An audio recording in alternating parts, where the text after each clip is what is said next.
नमस्कार साथियों, एक बार पुनः आप सभी का स्वागत है। जैसा कि आप लोग जानते हैं, हम लोग प्रतिदिन यहाँ पर एमपीपीएससी के संबंध में जो एफएसओ के पीवाईक्यूज हैं अलग-अलग स्टेट्स के, उनकी डिस्कशन करते हैं। अभी हम वर्तमान में गुजरात पीसीएस का 2021 का पेपर डिस्कस कर रहे हैं। आप में से जो लोग भी अभ्यर्थी निरंतर तैयारी कर रहे हैं और टेस्ट सीरीज ज्वाइन करना चाहते हैं एफएसओ की, 7000 प्रश्नों की हम लोग श्रृंखला चला रहे हैं, जिसके तहत हम लोग टॉपिक वाइज, यूनिट वाइज और फुल लेंथ टेस्ट प्रोवाइड करते हैं। इसके तहत टॉपिक वाइज 5000 क्वेश्चन प्रोवाइड किए जाएंगे, यूनिट वाइज 1000 और full length test 1000 question provide किए जाएंगे। ये सभी के सभी डिटेल डिस्कशन के साथ बाइलिंगुअल होंगे। इस सब को ज्वाइन करने के लिए आपको जॉब्स वाले की एप्लीकेशन डाउनलोड करनी होगी। जॉब्स वाले की एप्लीकेशन आपको टेलीग्राम से मिल जाएगी, गूगल प्ले स्टोर से मिल जाएगी। ठीक है, अगर अगर नहीं मिलती है तो आप दिए गए नंबर पे संपर्क कर सकते हैं व्हाट्सएप के माध्यम से। चलिए, हम लोग बात कर रहे थे किसकी, आज की क्लास की, है ना। हम इस पेपर की चर्चा कर रहे हैं। इस पेपर में 200 क्वेश्चन थे। 200 क्वेश्चन में से हम लोग 140 प्रश्नों की डिस्कशन कर चुके हैं। आज की क्लास में हम लोग प्रश्न क्रमांक 141 से प्रश्न क्रमांक 160 तक चर्चा करेंगे, है ना। एक बात, अब दूसरी बात है कि लगातार आप लोग डिमांड कर रहे हैं कि ये जो क्लासेस हैं इनका पीडीएफ प्रोवाइड किया जाए। क्या प्रोवाइड किया जाए? पीडीएफ प्रोवाइड किया जाए। ठीक है, तो हम इसका पीडीएफ एप्लीकेशन के माध्यम से उपलब्ध करवा दे रहे हैं, है ना। 1-2 दिन में उपलब्ध करवा दिया जाएगा। कहाँ पर उपलब्ध करवाया जाएगा? तो जो टेस्ट सीरीज फोल्डर बना हुआ है, उस टेस्ट सीरीज फोल्डर के अंदर इसको उपलब्ध करवा देंगे, है ना। तो ये जो लोग भी टेस्ट सीरीज ज्वाइन करके रखे होंगे, उनको ये पीडीएफ भी वहाँ पे पूरी दिखने लग जाएगी। अभी तक जितनी 38 क्लास हो चुकी हैं, इन सभी 38 क्लास की पीडीएफ वहाँ पे दिखने लग जाएगी। ठीक है, चलिए चालू करते हैं आज का पहला क्वेश्चन और पेपर का 141st क्वेश्चन। ठीक है, पहला क्वेश्चन है, fats liquid at a room temperature can be made more solid by the process of. ठीक है, जो फैट्स होते हैं वह रूम टेम्परेचर पर लिक्विड होते हैं, ये बात कह रही है। फैट्स दोनों होते हैं, फैट्स रूम टेम्परेचर पे कुछ लिक्विड होते हैं, कुछ सॉलिड होते हैं। ठीक है, हम उस कहानी पे अभी नहीं जा रहे हैं। हम कहाँ जा रहे हैं कि fats which are liquid at a room temperature can be made solid. वो फैट्स जो रूम टेम्परेचर पर लिक्विड होते हैं, लिक्विड नेचर के होते हैं, उनको हम क्या कर सकते हैं? सॉलिड बना सकते हैं। किस प्रक्रिया के माध्यम से? जैसे उदाहरण के लिए तेल है। जैसे तुम्हारे रूम में क्या रखा होगा, किचन में क्या रखा होगा? तेल रखा होगा। वह क्या है? लिक्विड है रूम टेम्परेचर पे, उसको सॉलिड बनाना है। सॉलिड बनाने की प्रक्रिया को हम क्या कहते हैं? तो इस प्रक्रिया को कहा जाता है हाइड्रोजिनेशन। क्या कहा जाता है? हाइड्रोजिनेशन की प्रक्रिया कहा जाता है। ठीक है, इसके तहत क्या करते हैं? तो unsaturated fatty acids in oil are treated with hydrogen gas in the presence of catalyst commonly nickel. ठीक है, तो क्या होता है? जो अनसैचुरेटेड फैटी एसिड होते हैं, अनसैचुरेटेड जो फैटी एसिड होते हैं, उनको हम क्या करवाते हैं? हाइड्रोजन गैस के प्रेजेंस में क्या करवाते हैं? ट्रीट करते हैं। और हाइड्रोजन गैस के साथ हम उसको ट्रीट करते हैं किसके प्रेजेंस में? कैटलिस्ट के प्रेजेंस में। कौन सा कैटलिस्ट रखते हैं हम? सामान्यतः निकल रखते हैं। क्या रखते हैं? निकल धातु को रखते हैं। ठीक है, तो एक बात ये ध्यान में रखना है कि हाइड्रोजिनेशन क्या होता है। तो हाइड्रोजिनेशन क्या होता है? Treatment of unsaturated fatty acid with hydrogen gas in the presence of a catalyst, किसी उत्प्रेरक के प्रेजेंस में। कौन सा उत्प्रेरक? निकल के प्रेजेंस में। ठीक है, इस प्रक्रिया से होगा क्या? हाइड्रोजिनेशन की प्रक्रिया से जो डबल बॉन्ड्स थे अनसैचुरेटेड फैटी एसिड के, वो किस में कन्वर्ट हो जाएंगे? सिंगल बॉन्ड में टूट जाएंगे। किस में टूट जाएंगे? सिंगल बॉन्ड में टूट जाएंगे। इससे क्या हुआ? सैचुरेशन बढ़ जाएगा। इससे क्या हुआ? सैचुरेशन बढ़ जाएगा। और सैचुरेशन बढ़ने से क्या होगा? मेल्टिंग पॉइंट बढ़ जाएगा। क्या होगा? मेल्टिंग पॉइंट बढ़ जाएगा। तो जो चीज लिक्विड थी वो क्या हो जाएगी? अपने आप सॉलिड में कन्वर्ट हो जाएगी। ठीक है, ये कहाँ पे हम यूज कर रहे होते हैं? तो ये ध्यान में रख लेना है आपको। ठीक है, चलो यहाँ पे कुछ एक्स्ट्रा फैक्ट्स दिए हुए हैं ना, जिसमें हाइड्रोजनेशन ऑफ द ऑयल्स दिया हुआ है, वो आप यहाँ पे हमने उसको ऊपर ऊपर पढ़ ही लिया दरअसल। फिर इसके अलावा यहाँ पे क्या दिया हुआ है? तो इंटरस्टेरिफिकेशन दिया हुआ है। इंटरस्टेरिफिकेशन क्या होता है? कि rearrangement of the fatty acids on a glycerol backbone to modify melting point and texture. ठीक है, तो मेल्टिंग पॉइंट को और टेक्सचर को मॉडिफाई करने के लिए, बदलने के लिए हम क्या करते हैं? एक प्रक्रिया अपनाते हैं, उसको हम क्या कहते हैं? इंटर स्टेरिफिकेशन कहते हैं। ठीक है, इसके अलावा विंटराइजेशन क्या होता है? तो removal of the high melting triglycerides from the oil. जो तेल होता है, यदि उस तेल में से हम ट्राइग्लिसराइड्स को हटाना चाहें, कौन से ट्राइग्लिसराइड? जो उनका मेल्टिंग पॉइंट क्या है? बहुत ज़्यादा है। ठीक है, तो हाई मेल्टिंग ट्राइग्लिसराइड्स को यदि हम हटाना चाहते हैं ऑयल्स में से, तो हम इस प्रक्रिया को क्या कहते हैं? विंटराइजेशन कहते हैं। ठीक है, फ्रैक्शनेशन क्या है? रेंसिडिटी बहुत कॉमन टर्म है ना, फैट एंड ऑयल के उसमें रिस्पेक्ट में। ठीक है, ये ऑक्सीडेशन हो रहा है यहाँ पे फैट एंड ऑयल का। ठीक है, कौन सा ऑक्सीडेशन? ऑटो ऑक्सीडेशन हो रहा है। उस ऑटो ऑक्सीडेशन को रोकने के लिए हम फैट एंड ऑयल में किसका यूज करते हैं? एंटीऑक्सीडेंट्स का यूज करते हैं, like BHA, BHT, tocopherol, ascorbic acid. ठीक है, इनका। चलो आगे आते हैं। टोटल सॉल्युबल सॉलिड ना बेवरेजेस मेजर्ड बाय यूजिंग, है ना, जो टोटल सॉल्युबल सॉलिड होता है बेवरेजेस में, उसको किस चीज से की मदद से हम उसको क्या करते हैं, मेजर करते हैं, ठीक है। तो सॉल्युबल कंटेंट को मेजर करने के लिए हम जो प्रक्रिया अपनाते हैं, जो मेथड अपनाते हैं, जो हम इंस्ट्रूमेंट यूज करते हैं, वो क्या होता है, रिफ्रैक्टोमीटर होता है। क्या होता है, रिफ्रैक्टोमीटर होता है। क्या होता है, रिफ्रैक्टोमीटर, ठीक है। टोटल सॉल्युबल कंटेंट सामान्यतः किनके प्रेजेंस में हम निकाल रहे होते हैं, जो फ्रूट जूस आते हैं, पल्प आता है ना, इन सब के प्रेजेंस में हम इसको निकाल रहे होते हैं। जैसे तुम्हारा करीना कैफ, सॉरी करीना कपूर है ना, कैटरीना कैफ, ठीक है, नहीं आजकल कैटरीना कैफ, आलिया भट्ट से पिछवाते हैं ना हम अपन वो गर्मी के मौसम में क्या पिछवाते हैं, आम का रहता है स्लाइस वगैरह बिकवाते हो ना, वो सब में हम क्या मापते हैं, इनको मापते हैं, ठीक है। अब यहाँ पर बहुत सारे क्या दिए हुए हैं, इसी प्रकार के रैंडम फैक्ट्स दिए हुए हैं, बहुत इंपॉर्टेंट है एग्जाम के लिए आपके, ठीक है। जैसे total soluble content in beverage हमने कैसे माप लिया, रिफ्रैक्टोमीटर से, और उसकी यूनिट क्या होती है, ब्रिक्स में उसको हम प्रेजेंस करते हैं, ठीक है। एक यदि आपको क्या करना है, मिल्क फैट मापना है, तो हम उसको क्या करते हैं, गर्बर मेथड का यूज करते हैं, या फिर मिल्को टेस्टर का यूज किया जाता है ना, गर्बर मेथड का यूज किया जाता है। इंस्ट्रूमेंट का नाम क्या है, मिल्को टेस्टर, ठीक है। प्रोटीन पता करना है फूड्स में, तो कैसे पता करेंगे, रेफरेंस मेथड क्या है उसका, जिल्डाल मेथड, कल ही क्वेश्चन लगाया था इसका। इसके अलावा क्या होता है, ड्यूमास मेथड, क्या होता है, ड्यूमास मेथड, ठीक है। क्रूड फैट पता करना है तो क्या लगाते हैं, सॉक्सेट एक्सट्रैक्शन लगाते हैं, सॉक्सेट एपरेटस यूज किया जाता है, ठीक है। यदि एस कंटेंट पता करना है, राख पता करनी है, ठीक है, तो हम क्या लगाते हैं उसमें, मफल फर्नेस में उसको क्या किया जाता है, बर्न किया जाता है, ठीक है। यदि एनर्जी वैल्यू पता करनी है, या उसी को हम क्या कह सकते हैं, कैलोरीफिक वैल्यू पता करनी, कैलोरी पता करनी, तो हम क्या यूज करते हैं, बॉम्ब कैलोरीमीटर का यूज करते हैं। क्या यूज करते हैं, बॉम्ब कैलोरीमीटर का यूज करते हैं, ठीक है। तो वो आपको ध्यान में रखना है। मान लो तुमको मिल्क की स्पेसिफिक ग्रेविटी पता करनी है, तो क्या यूज करते हैं, लैक्टोमीटर का यूज करते हैं। लैक्टोमीटर किस पे काम करता है, आर्किमिडीज के प्रिंसिपल पे काम करता है, ठीक है। लैक्टोमीटर किस प्रिंसिपल पे काम करता है, आर्किमिडीज के सिद्धांत पे काम करता है, ठीक है। सोडियम पोटेशियम कंटेंट पता करना है फूड में, तो कैसे पता करोगे, फ्लेम फोटोमीटर का यूज करोगे। किसका यूज करोगे, फ्लेम फोटोमीटर का यूज करोगे। बात समझ में आ रही है, क्या करना है तुमको, ये पूरे याद करने, रट्टा मानना है, ठीक। चलो आगे आते हैं। An example of omega 3 fatty acid, omega 3 fatty acid का निम्नलिखित में से कौन सा एग्जांपल है। ओमेगा 3 फैटी एसिड के एग्जांपल क्या हैं, ओमेगा 6 फैटी एसिड के एग्जांपल क्या हैं, याद कर लेना, सब याद कर लेना, ठीक है, नहीं पिटाई होने वाली है। तो ओमेगा 3 फैटी एसिड का जो बेस्ट एग्जांपल हो क्या है, लिनोलेनिक एसिड, क्या होता है, लिनोलेनिक एसिड, ठीक है। ये जो ओमेगा 3 फैटी एसिड है उसका एग्जांपल क्या है, ALA, उसी को हम क्या कहते हैं, alpha linolenic acid. Alpha linolenic acid के अलावा, है ना, EPA भी इसका एग्जांपल होता है। उसका नाम क्या कह सकते हैं हम, तो इको सेपेटोनिक एसिड, है ना, ऐसे ही क्या नाम होता, एक एग्जांपल होता है उसका DHA, ठीक है। तो ALA हो गया, EPA हो गया, DHA हो गए, ओमेगा 3 फैटी एसिड के एग्जांपल हैं। ओमेगा 6 फैटी एसिड का एग्जांपल क्या है, लिनोलेइक एसिड, ये लिनोलेनिक है, ये लिनोलेइक है, कंफ्यूज मत होना, ठीक है।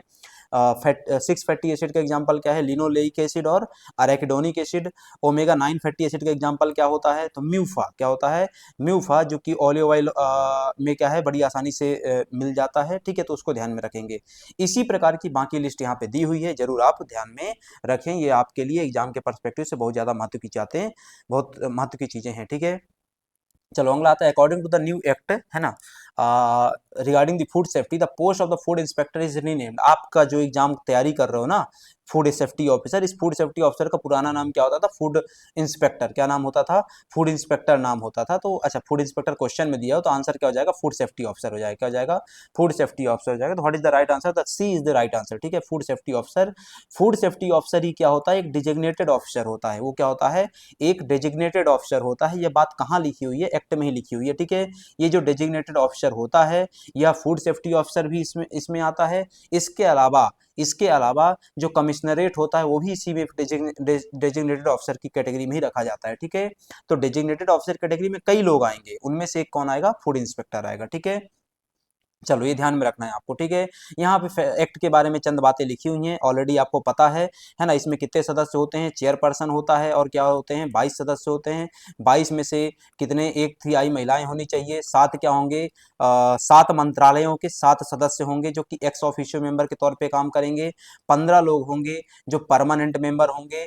इन 15 का, और इस चेयरपर्सन का नियुक्ति कैसे होता है, सिलेक्शन कमेटी जो बनती है वो नाम रिकमेंड करती है, उस रिकमेंडेड नाम के आधार पे सेंट्रल गवर्नमेंट क्या करती है, अपॉइंटमेंट करती है, ठीक है। चलो अगला आता है, ये सब कहाँ लिखा हुआ है, धारा 5 में लिखा हुआ है एक्ट की, है ना। अगला आता है fruits and vegetables to be consumed as a raw shall be washed with with home followed by portable water. ठीक है, जो फ्रूट्स और वेजिटेबल्स होते हैं जब आप अपने घर में लेकर के आएंगे तो उनको क्या करना पड़ेगा, धुलना पड़ेगा। ठीक है, तो किस चीज़ से धुलेंगे, ठीक है, और जब आप धुल देंगे उस चीज़ से तो फिर उसको किससे धुला जाएगा, पोर्टेबल वाटर से, नल के पानी से धुल दिया जाएगा। ठीक है, तो यहाँ पे किससे धुला जाता है, इसको धुला जाता है किससे, क्लोरीन सॉल्यूशन से। किससे धुला जाता है, क्लोरीन सॉल्यूशन से धुला जाता है, जो कितना होता है 50 ppm का।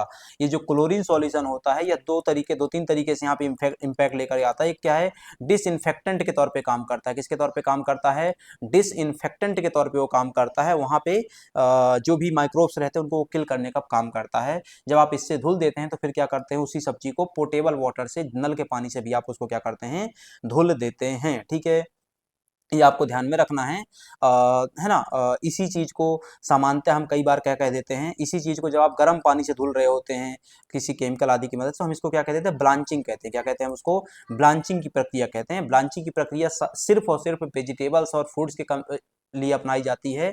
और ये किस लिए अपनाई जाती है ब्लांचिंग की प्रक्रिया, to kill the microbes and inactivate the enzymes. काहे के वो एंजाइम्स को इनएक्टिवेट करने के लिए इसको क्या है, अपनाया जाता है, माइक्रोब्स को किल करने के लिए। वैसे हमने अभी जो समझा वो 50 ppm को क्लोरीन वाटर सॉल्यूशन यूज कर लेते हैं। ठीक है, ये ध्यान में रखो। अब ये एक तरीके का क्या था, गुड हाइजीन प्रैक्टिस के तौर पे अपनाया जाता है। इसी प्रकार की good hygiene practice, good manufacturing practice यहाँ पे लिखी हुई है अदर अदर, जो आपको अपनाई जानी चाहिए आपके द्वारा, वो आप जरूर ध्यान में रखें। यहाँ पे हमारा 50 ppm का मैंने मेंशन किया हुआ है। ठीक है, रॉ मटेरियल्स के केस में। ठीक, यहाँ पर मेरे ख्याल से बात आपको समझ में आई होगी। जैसे मान लो कुकिंग करोगे, या बेस्ट एग्जाम्पल है, जैसे मान लो कहा जाता है तुमको चिलिंग करोगे। ठीक है, तो चिलिंग कितने में की जाती है, चिलिंग कितने में की जाती है, 5 डिग्री सेल्सियस से अथवा उससे कम में। लेकिन जो 5 डिग्री सेल्सियस उससे कम में चिलिंग की जाती है वो सामान्यतः कहाँ तक जाती है, -18 तक जाती है। तब हम उसको क्या बोलते हैं, फ्रोजन बोलते हैं। क्या बोलते हैं, फ्रोजन बोलते हैं। जैसे क्या हो गया, आइसक्रीम हो गई है ना, वो फ्रोजन टेम्परेचर पर रखी जाती हैं। ठीक है, बहुत इंपॉर्टेंट बातें इस पूरे डिस्कशन में लिखी हुई हैं, उनको जरूर आप क्या करें, ध्यान में रखें। चलो आगे बढ़ते हैं आज के इस डिस्कशन में, है ना। बहुत यहाँ डिटेल में इसीलिए दिया गया है, पूरा बहुत सारा कवर कर दिया गया यहाँ पे, है ना, नोट्स के जैसे यहाँ पे कवर किया गया है। ठीक है, चलो अगला आता है, the detection of the adulteration of a milk with water is done by, है ना। यदि मिल्क में वाटर का एडल्ट्रेशन किया गया है तो कैसे पता करोगे, उसके लिए कौन सा मेथड लगाया जाता है। ठीक है, तो मिल्क में यदि वाटर का वो है, एडल्ट्रेशन है, तो उसको पता करने के लिए हम क्या लगाते हैं, लैक्टोमीटर यूज करते हैं। लैक्टोमीटर किस सिद्धांत पे काम करता है, स्पेसिफिक ग्रेविटी पे काम करता है, और उसके आधार को हमको बताता है ना, उसके आधार पे हमको बता देता है, डेंसिटी एग्जैक्टली के आधार पे, है ना, किसके आधार पे, डेंसिटी के प्रिंसिपल पे काम करता है। वो हमको बताता है कि दूध की डेंसिटी कितनी होती है। यदि दूध की डेंसिटी इतनी होती है और इस वाले मटेरियल में नहीं है, इसका मतलब इसमें क्या है, मिलावट है, पानी की मिलावट की गई है। ठीक है, तो ये आपको ध्यान में रखना है। अभी हमने कहा कि ग्रेविटी, स्पेसिफिक ग्रेविटी के प्रिंसिपल पे आधारित है इलेक्ट्रोमीटर, है ना।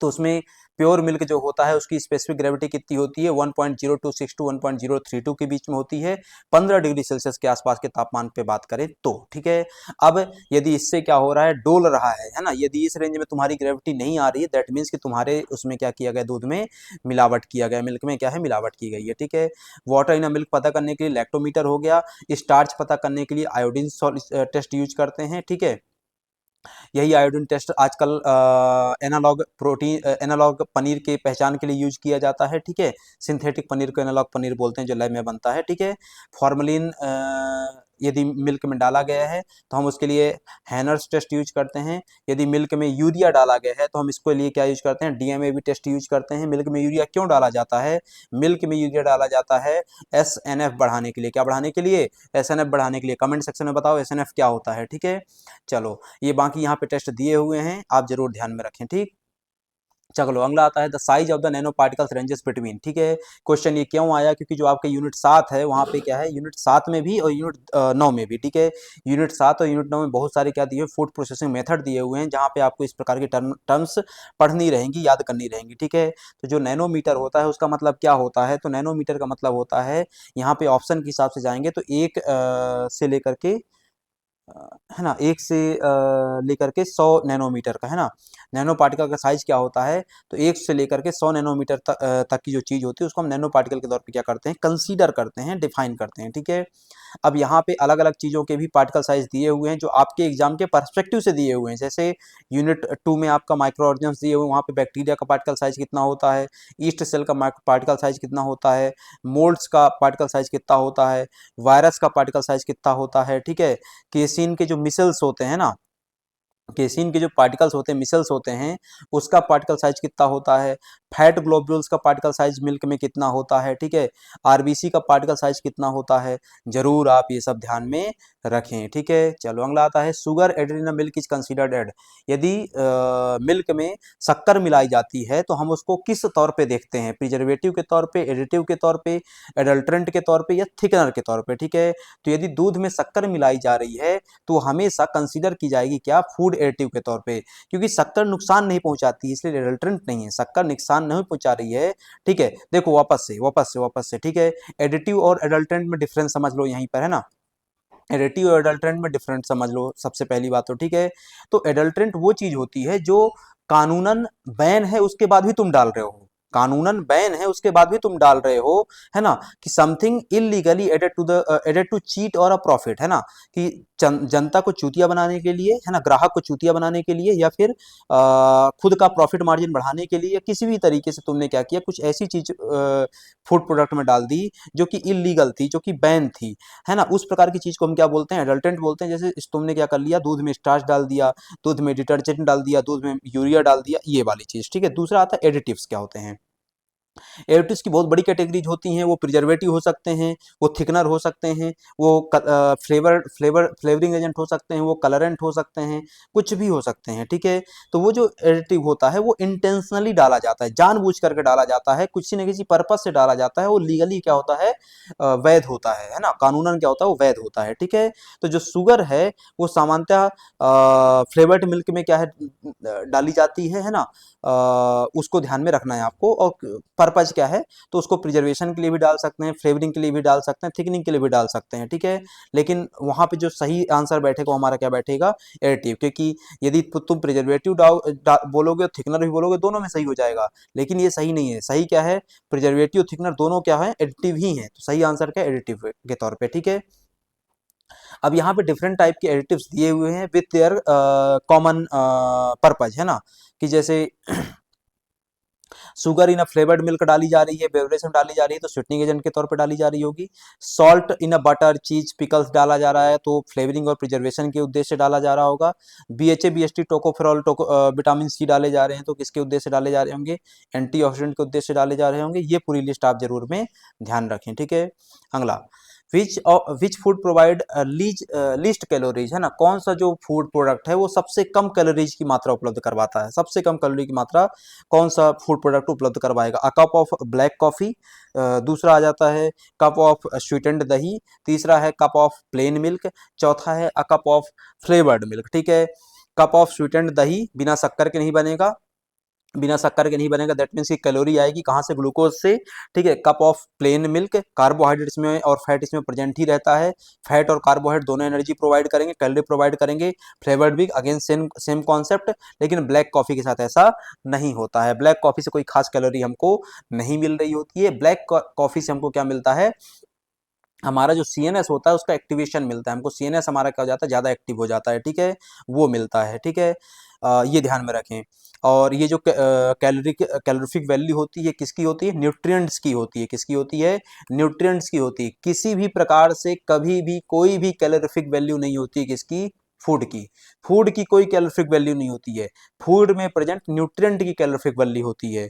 मतलब तुम भात खाते हो तो भात का कोई कैलोरिफिक वैल्यू नहीं है, लेकिन भात में प्रेजेंट कार्बोहाइड्रेट का कैलोरिफिक वैल्यू है, ठीक है। इस तरीके से ध्यान में रखना, क्योंकि भात में तो सिर्फ कार्बोहाइड्रेट नहीं होगा ना भाई, भात में प्रोटीन भी हो सकता है, कार्बोहाइड्रेट भी हो सकता है, फैट भी हो सकता है, वो सब भी तो रहेगा, तो वो सब मिला के कैलोरिफिक वैल्यू बनेगा, ठीक है। ये यहाँ पे कुछ फैक्ट्स दिए हुए हैं, जरूर आप इनको ध्यान में रखें। मान लो 1 कप मिल्क लेते हो तो कितनी एनर्जी मिल सकती है, 60 से 70 कैलोरी तक की एनर्जी मिल सकती है, ठीक है। एक रोटी खाते हो जो 30 ग्राम आटे से बनी होगी तो लगभग कितनी 70 से 80 किलो कैलोरी की हमको एनर्जी मिल सकती है। ठीक है, एक केला खाते हो तो 90 किलो कैलोरी की एनर्जी मिल सकती है। ठीक है, नट्स और सीड से कितनी मिल सकती है, तो ये जरूर यहाँ पे ध्यान में आप रखें। ठीक है, चलो, hedonic scale is used for, hedonic scale का क्वेश्चन हम तीसरी बार लगा रहे हैं, मतलब 38वीं क्लासेस है, 30वीं क्लास है, इसकी इतनी क्लासेस में हम हेडोनिक स्केल तीसरी बार लगा रहे हैं, अलग अलग राज्यों में पूछा जा चुका है। ठीक है, हेडोनिक स्केल का उपयोग किस चीज की पहचान के लिए किया जाता है। ठीक है, तो इसको हम किसके लिए यूज करते हैं, सेंसरी उसके लिए, एनालिसिस के लिए। ठीक है, किसके लिए, सेंसरी एनालिसिस के लिए किया जाता है। Hedonic scale is used for sensory evaluation of the food, और कंज्यूमर के लिए वो फिट बैठेगा नहीं बैठेगा सेंसरी पर्सपेक्टिव से, इसको पता करने के लिए हम इसको यूज करते हैं। ठीक है, ये आपको ध्यान में रखना है। इसके अलावा कुछ और टेस्ट यहाँ पे दिए हुए हैं, जैसे ट्रायंगल टेस्ट है, डुओ टेस्ट है, पेयर्ड कंपैरिजन टेस्ट है, रैंकिंग टेस्ट है, थ्रेशोल्ड टेस्ट है।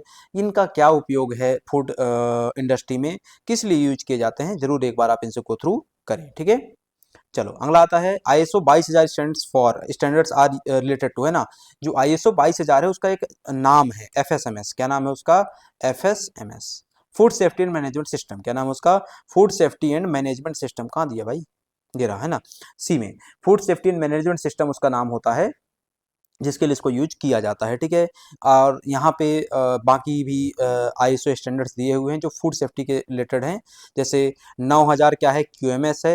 ये सिर्फ फूड सेक्टर में यूज नहीं होता, ध्यान में रखना, क्वालिटी मैनेजमेंट सिस्टम सिर्फ फूड सेक्टर में यूज नहीं होता, ये बाकी सेक्टर्स में भी यूज होता है। फूड सेक्टर में एकमात्र जो ISO यूज बनाया गया है वो क्या बनाया गया है, 22000 बस। बाकी जितने बनाए गए हैं वो फूड सेक्टर में भी यूज होते हैं, लेकिन बाकी जगह भी यूज होते हैं। ठीक है, 14000 क्या है, इन्वायरमेंट के लिए। ठीक है, 17,000 क्या है, लेबोरेटरीज के टेस्टिंग के लिए। ठीक है, 45,000 क्या है, वर्कर्स की हेल्थ और सेफ्टी के लिए है। ठीक है, 22,000 क्या है, हमारा क्वेश्चन ही था वो। ठीक है, anthocyanins are found in, anthocyanins किस में पाए जाते हैं, कैरेट्स में तो कैरोटीनॉइड्स पाए जाते हैं भाई, है ना। कैप्सिकम, शिमला मिर्च, मतलब मिर्च लगा लो, ठीक है ना, उसमें कैप्सिसिन पाया जाता है, तो वो अलग कहानी हो गई। इसका राइट आंसर क्या है, ब्लूबेरीज, है ना, उसका राइट आंसर क्या है, एंथोसाइनिन्स क्या होते हैं, पिगमेंट होते हैं। क्या होते हैं, एंथोसाइनिन्स पिगमेंट होते हैं। किस प्रकार के, नेचुरल पिगमेंट्स होते हैं। क्या होते हैं, ये नेचुरल पिगमेंट होते हैं। पिगमेंट मतलब कलरेंट, पिगमेंट मतलब कलरेंट, है ना।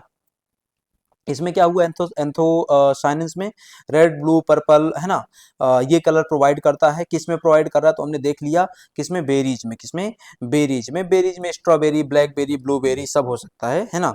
और इसके अलावा कहाँ मिलेगा, ग्रेप्स में, है ना, कहाँ मिलेगा, ग्रेप्स में। ठीक है, इसके अलावा और कहाँ देखने को मिलता है, तो ब्रिंजल हो गया, भाटा भाई, है ना, भाटा, चेरीज हो गई, है ना, पोमग्रेनेट, अनार हो गया तुम्हारा। ठीक है, तो ये इन तब में तमाम तमाम में देखने को मिलता है।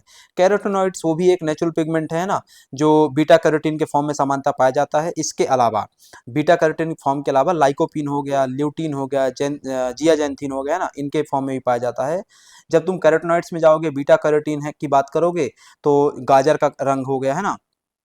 एक क्वेश्चन है तुम्हारे लिए, एक क्वेश्चन तुम्हारे लिए, गाजर किस रंग की होती है, संतरे रंग की होती है। कह रहे हैं बस संतरे, है ना, ऑरेंज रंग की हो गई है। तो मेरे को क्वेश्चन है, गाजर का ओरिजिनल, जो गाजर धरती में सबसे पहली बार उगी रही होगी, उसका ओरिजिनल कलर क्या था, क्वेश्चन है, कमेंट बॉक्स में बता दो। ठीक है, चलो, कैरेट की बात कर रहे थे, बीटा कैरोटीन हो गया, है ना, वो किस में पाया जाता है, गाजर में हो गया, कद्दू में हो गया, आम में हो गया, पपीते में हो गया, शकरकंद में हो गया। ठीक है, इनमें लाइकोपिन की बात करें, सर्वाधिक वो किस में पाया जाता है, टमाटर में पाया जाता है। इसके अलावा वाटरमेलन है, रेड गुआ है ना, लाल अमरूद, वाटरमेलन हो गया, तरबूज हो गया। ल्यूटिन जियाजेंथिन की बात करें तो ये ग्रीन लीफ वेजिटेबल हो गई, जैसे स्पिनाच, पालक हो गया, है ना, कैल हो गया, मेज हो गया, इनमें पाया जाता है। ठीक है, ध्यान में रखना। बाकी कलरेंट भी यहाँ पे दिए हुए हैं, इनको भी ध्यान में रखो। क्लोरोफिल हो गया, ये सिर्फ हरी पत्तियों में पाया जाएगा, है ना। बेटालिन्स हो गया, ये बीटरूट वगैरह में पाया जाता है।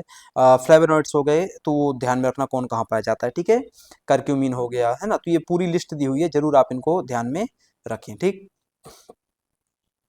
चलो 153 की बात करते हैं। As per the provisions of the FSS regulations 2011, mixture of the coffee and other substances except is not permitted. ठीक है, कि FSS provision of the restrictions on the sale regulation 2011 के हिसाब से यदि हम बात करें, तो कॉफी में कई सारे सब्सटेंस डाले जा सकते हैं, सॉरी, एक ही सब्सटेंस डाला जा सकता है, बाकी इसके अलावा कुछ भी नहीं डाला जा सकता है। तो कॉफी में जो एक सब्सटेंस डाला जा सकता है वो कौन सा है, जो परमिट किया गया, बाकी कोई भी है ना, बाकी कोई भी कुछ भी परमिट नहीं किया गया। तो जो परमिट किया गया कॉफी में डालने के लिए वो क्या है, शिकॉरी है, वो क्या है, शिकॉरी, बाकी कुछ भी परमिटेड नहीं है, ठीक है। तो ध्यान में रखना। कॉफी के बारे में बात करें, mixture of a coffee with any substance is not permitted, यही बात क्वेश्चन में लिखी हुई थी, एक्सेप्ट शिकॉरी, शिकॉरी से उसको परमिट किया गया है, ठीक है। That's why in India coffee chicory को जो ब्लेंड किया जाता है, कॉफी सिकोरी का मिक्सचर आता है मार्केट में, है ना, तो जो ब्लेंडिंग रहती है, मिक्सचर रहता है, तो ये तो 60-40 रहता है, 70-30 रहता है, ये तो कॉफी 60% रहेगी, 70% रहेगी, ठीक है। ये ब्लेंडिंग मार्केट में क्या है, अवेलेबल है, ठीक है। अब यहाँ पे बाकियों के बारे में भी चंद बातें लिखी हुई हैं, जरूर आप इनके बारे में ध्यान से बातों को पढ़ ले, ठीक है। चलो आगे आते हैं। Advanced instrument use to measure the colour of food products, food products के कलर को मेजर करने के लिए जो एडवांस इंस्ट्रूमेंट यूज किया जाता है उसको हम क्या कहते हैं, रियोमीटर, रेंसीमैट, हंटर लैब, इंस्ट्रॉन, निम्नलिखित में उसका क्या नाम होता है, ठीक है। तो फूड प्रोडक्ट्स के कलर को मेजर करने के लिए जो इंस्ट्रूमेंट यूज किया जाता है उसको किस नाम से जाना जाता है, हंटर लैब के नाम से जाना जाता है, किसके नाम से, हंटर लैब के नाम से जाना जाता है, ठीक है, जो कि फूड प्रोडक्ट्स के कलर को मेजर करने के लिए यूज किया जाता है। ये क्वेश्चन दूसरी बार लगा रहे हैं हम, ये क्वेश्चन दूसरी बार लगा रहे हैं, ये क्वेश्चन हम पहले शायद मणिपुर में स्टेट के पीसीएस के पेपर के दौरान हम इसको लगा चुके थे, मतलब एग्जैक्टली पेपर का पेपर याद नहीं कहाँ का था, बट इस क्वेश्चन को लगाया हुआ ये याद अच्छे मेरे मेरे को, है ना, तो ये ध्यान में रखना, ठीक है। अब अगेन टेक्सचर या रियोलॉजी पता करनी है तो फिर क्या यूज करोगे, वो यहाँ पे लिखे हुए हैं, रियोमीटर सामान्यतः यूज किया जाता है ना। दरअसल विस्कोसिटी जो होती है उसको हम क्या कहते हैं, रियोमेट्री का पूरा कॉन्सेप्ट होता है, रियोडिटी कॉन्सेप्ट होता है, तो उसके नाम से हम उसको रियोमीटर कह देते हैं, ठीक है। मॉइस्चर पता करने के लिए क्या मेथड यूज करोगे, कार्ल फिशर हो गया, टाइट्रेशन लगाते हो, इंफ्रारेड मॉइस्चर एनालाइजर हो गया, ठीक है, वाटर एक्टिविटी पता कर लेते हो। थर्मल प्रॉपर्टी पता करने के लिए क्या करोगे, स्ट्रक्चर मैक्रो और माइक्रो स्ट्रक्चर पता करने के लिए क्या करोगे, तो ये पूरा क्या दिया हुआ है यहाँ पे, लिस्ट दिया हुआ है, जरूर इस लिस्ट को आप याद रखेंगे, ठीक है। चलो आगे बढ़ते हैं। Maillard browning is result of interaction between, तो जो मिलार्ड ब्राउनिंग होती है वो दो चीजों के बीच में इंट्रैक्शन की वजह से होती है ना, वो दो चीजों के बीच में इंट्रैक्शन की वजह से देखने को मिलती है। ये जो दो चीजें रहती हैं ना उसमें क्या आता है, प्रोटीन और कार्बोहाइड्रेट आता है, क्या आता है, प्रोटीन और कार्बोहाइड्रेट होता है। ये समानता दूध में देखने को मिलती है, मिलार्ड ब्राउनिंग वगैरह, है ना, और फलों में देखने को मिलती है, किसमें, फलों में देखने को मिलती है ना। ब्राउनिंग जो रिएक्शंस होती हैं कई प्रकार की होती हैं, सामान्यतः दो चीज़ों से प्रभावित होती हैं ब्राउनिंग रिएक्शन, एक केमिकल वजह से, दूसरा एंजाइम की वजह से, दूसरा क्या होता है, एंजाइम की वजह से होती है ना। तो मिलार्ड ब्राउनिंग जो होती है वो केमिकल की वजह से होती है, और जो एंजाइमेटिक ब्राउनिंग होती है उसको हम एंजाइमेटिक ब्राउनिंग ही कहते हैं ना, मतलब ब्राउनिंग दो वजह से, केमिकल और एंजाइम, एंजाइम वाली को एंजाइमेटिक और केमिकल वाले को मिलार्ड ब्राउनिंग कहते हैं, ठीक है। ब्राउनिंग रिएक्शंस यहाँ पे दी हुई हैं, ठीक है। ये कैरामलाइजेशन एक अलग प्रोसेस है, लेकिन उसको यहाँ पे हमने ब्राउनिंग के तहत रख दिया, लेकिन ये बिल्कुल अलग प्रक्रिया है, ठीक है। मिलार्ड जो ब्राउनिंग हुई वह शुगर और प्रोटीन की वजह से होती है, कार्बोहाइड्रेट और प्रोटीन के बीच में होती है, ठीक है। जैसे कि ब्रेड क्रस्ट कलर हो गया, जो ब्रेड होती है तुम्हारी उसका जो साइड का हिस्सा होता है, ब्रेड सुबह सुबह लाते हो है ना, उस ब्रेड का जो साइड का हिस्सा होता है वो कड़क होता है और भूरे रंग का होता है, वो किसकी वजह से हुआ, शुगर और अमाइनो एसिड के रिएक्शन की वजह से हुआ, प्रोटीन और कार्बोहाइड्रेट की रिएक्शन की वजह से हुआ, ठीक है।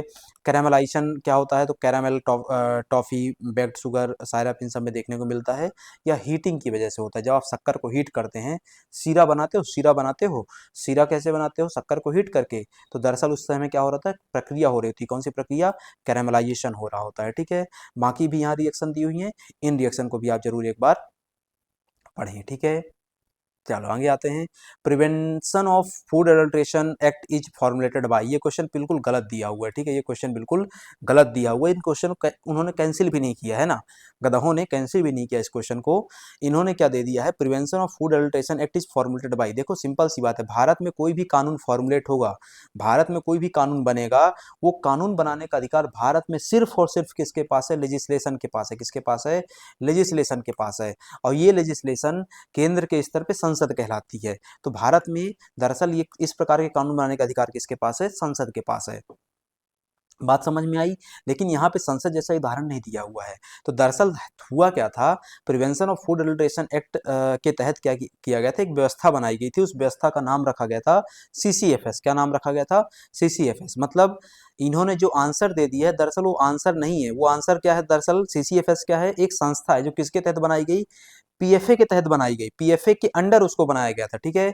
तो prevention of food adulteration act of 1954 was not forwarded by the CCFS but rather the central committee of food standards was established under the act to set food standards and advise the government on the act's implementation and amendments. तो कानून को बेहतर तरीके से लागू करने के लिए, कानून में और बेहतर सुधार करने के लिए, कानून में अमेंडमेंट करने के लिए भारत सरकार को सलाह देने के लिए एक संस्था बनाई गई थी सीसीएफएस की। ये संस्था कहां से बनाई गई थी? पीएफए के तहत बनाई गई थी। ठीक, बात समझ में आई? बट अभी के लिए आंसर तो सीसीएफएस है, ठीक है। बट मतलब क्या था, बात समझ गए तुम, ठीक। ये जो पीएफए था ये एडल्ट्रेशन से डील करता था। वर्तमान समय में एडल्ट्रेशन वगैरह सबसे डील करने के लिए हमने एक नया कानून बना के रखा हुआ है, एफएसएसआई एक्ट 2006 का, वो डील कर लेता है अकेला। इसलिए हमने क्या कर दिया, इसको हटा दिया है ना, इसको हमने हटा दिया। हटाने की बात कहाँ लिखी हुई है? हटाने की बात शेड्यूल 2 में लिखी हुई है। हटाने की बात कहाँ लिखी हुई है? फसाई अधिनियम के शेड्यूल 2 में लिखी हुई है, ठीक है। तो ये ध्यान में रखना। यहाँ पे चंद फैक्ट और दिए हुए हैं, जरूर एक बार इनसे आप गो थ्रू करें, ठीक है। चलो आगे आते हैं। विच ऑफ दीज इज है ना, what is east species, which is east species is used in the bread making, है ना। निम्नलिखित में से कौन सी ईस्ट स्पीसीज का यूज किया जाता है ब्रेड मेकिंग के लिए? बहुत कॉमन क्वेश्चन है, बहुत कॉमन क्वेश्चन है, ठीक है। इसका जो राइट आंसर है वो क्या है? सैक्रोमाइसिस सर्वेसिया। क्या है? सैक्रोमाइसिस सर्वेसिया का यूज किया जाता है ब्रेड मेकिंग इंडस्ट्री में फर्मेंटेशन के तौर पे। कल्चर है, क्या है? स्टार्टर कल्चर है। किसका? ब्रेड मेकिंग का स्टार्टर कल्चर क्या होता है? सैक्रोमाइसिस सर्वेसिया, ठीक है। इसको ब्रेड के अलावा बियर और वाइन इंडस्ट्री में भी यूज करते हैं। सैक्रोमाइसिस बायनस का यूज किया जाता है वाइन फर्मेंटेशन में सिर्फ। कैंडिडा यूटिलिस का यूज किया जाता है सिंगल सेल प्रोटीन में, है ना, उत्पादन में। इसके अलावा सैक्रोमाइसिस एलिप्सॉइड्स का यूज किया जाता है साइडर और वाइन में, है ना। साइडर क्या होता है? एप्पल से बनने वाला दारू होता है, ठीक है। ऐसे ही बैक्टीरिया अलग अलग प्रकार के अलग अलग जगह यूज होते हैं, मोल्ड्स अलग अलग प्रकार के। तो ये जरूर आप एक बार ध्यान में रखें, ठीक है। A substance intentionally added that affect the nature and quality of the food is called. एक ऐसा पदार्थ जो जानबूझ करके फूड पदार्थ में यूज किया जाता है ताकि उसकी क्वालिटी और नेचर में क्या किया जा सके, प्रभाव डाला जा सके, उस सब्सटेंस को हम क्या कहते हैं, ठीक है। यहाँ जो सबसे बड़ा वो है शब्द है इस पूरे क्वेश्चन में, वो सबसे बड़ा शब्द क्या है? इंटेंशनली। क्योंकि यदि तुम कंटामिनेंट डालोगे, पॉइजन डालोगे, एडल्ट्रेंट डालोगे तो वो भी क्या करेंगे? नेचर और क्वालिटी को प्रभावित करेंगे। लेकिन एडल्ट्रेंट, पॉइजन और कंटामिनेंट इंटेंशनली नहीं डाले जाते हैं, वो अनइंटेंशनली डाले जाते हैं।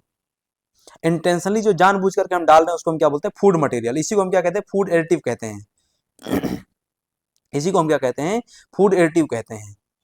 अलग अलग प्रकार के food additives, preservative, antioxidant, emulsifier, stabilizer, thickener, colouring agent, sweetener, flavouring agent, ये सब यहाँ पे दिए हुए हैं। आपके सिलेबस में यूनिट 9 का हिस्सा है, ठीक है। चलो आगे बढ़ते हैं। Butyro refractometer reading of a ghee is measured at, है ना। ब्यूटाइरो रिफ्रैक्टोमीटर की जो रीडिंग होती है घी के लिए, वो कितने डिग्री सेल्सियस पे मेजर की जाती है? 40 डिग्री सेल्सियस में मेजर की जाती है। कितने पे? 40 डिग्री सेल्सियस में मेजर की जाती है, ठीक है। तो ध्यान में रखना है आपको, ठीक है। ब्यूटाइरो रिफ्रैक्टोमीटर। अगला, रिचल मेसी आरएम वैल्यू कैसे है? तो it measure the water soluble volatile fatty acids, है ना। मेजर किया जाता है घी वगैरह में। तो घी वगैरह में, बटर वगैरह में water soluble volatile fatty acid को मेजर करने के लिए कौन सा मेथड यूज करते हैं? रिकर्ट मिशेल मेथड का यूज किया जाता है, वैल्यू का यूज किया जाता है, ठीक है।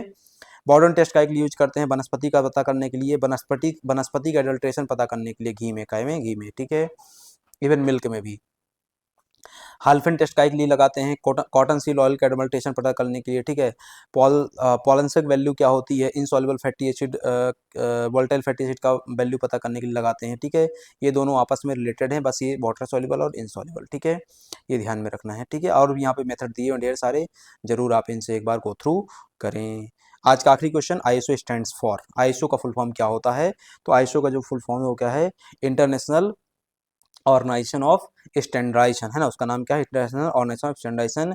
ये जो संस्था है वो कब बनाई गई थी? 1947 में बनाई गई थी, 23 फरवरी 1947 को। लेकिन इसके पहले भी इस प्रकार की संस्था बनाने के काम हो चुके थे। सबसे पहले 1926 में क्या बनाया गया था? 1926 में बनाया गया था international federation of the national standardising association, ISA कह सकते हैं उसको, है ना। International federation of the national standardising association, ISA बनाया गया था। बाद में आगे चल करके 1946 में क्या बनाया गया था? यूएनएस ट्रिपल सी बनाया, डबल सी बनाया गया था। United nation standards coordinating committee, और 1947 में इन दोनों को मर्ज कर दिया गया और क्या बनाया गया, आईएसओ बनाया गया। ठीक है, तो आईएसओ कब बना, 23 फरवरी 1947 को बना। इसके कितने सदस्य हैं, 173 सदस्य हैं।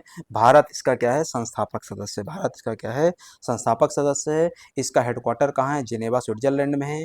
इसकी 3 ऑफिशियल लैंग्वेज है, कौन कौन सी, अंग्रेजी, फ्रेंच और रसियन, है ना, कौन सी, अंग्रेजी, फ्रेंच और रसियन इसकी ऑफिशियल लैंग्वेजेस हैं। ठीक है, तो ये आज का हमारा डिस्कशन था।